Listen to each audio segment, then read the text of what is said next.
ഉജ്ജയിനിയിലെ ഗായിക ഊർവശി എന്നൊരു മാളവിക ശില്പികൾ തീർത്ത കാളിദാസന്റെ കൽപ്രതിമയിൽ മാലയിട്ടു. ഉജ്ജയിനിയിലെ ഗായിക ഊർവശി എന്നൊരു മാളവിക ശില്പികൾ തീർത്ത കാളിദാസന്റെ കൽപ്രതിമയിൽ മാലയിട്ടു. ഋതുദേവതയായി നൃത്തം വെച്ചു മുനി കന്യകയായി പൂജിച്ചു. ഹിമഗിരിപുത്രിയായി തപസിരുന്നു അവൾ സ്വയംവര പന്തലിലൊരുങ്ങി നിന്നു.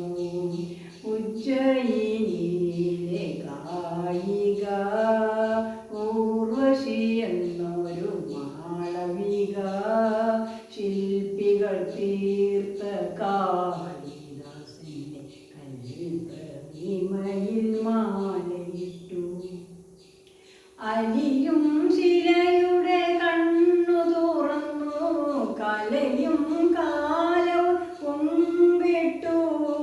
അവളുടെ മഞ്ജീര ശിഞ്ചിതത്തിൽ സൃഷ്ടിസ്ഥിതിലയ താളങ്ങളൊരുങ്ങി നിന്നു. ഉജ്ജയിനിയിലെ ഗായിക ഊർവശി എന്നൊരു മാളവിക ശില്പികൾ തീർത്ത കാളിദാസന്റെ കൽപ്രതിമയിൽ മാലയിട്ടു. യുഗകൽപ്പനയുടെ കല്ലിനു പോലും യുവഗായികയുടെ ദാഹങ്ങൾ. ഒരു പുനർജന്മത്തിൽ തപസിരുന്നു അവർ സ്വയം മറന്നങ്ങനെ പറന്നുയർന്നു. ഉജ്ജയിനിയിലെ ഗായിക ഊർവശി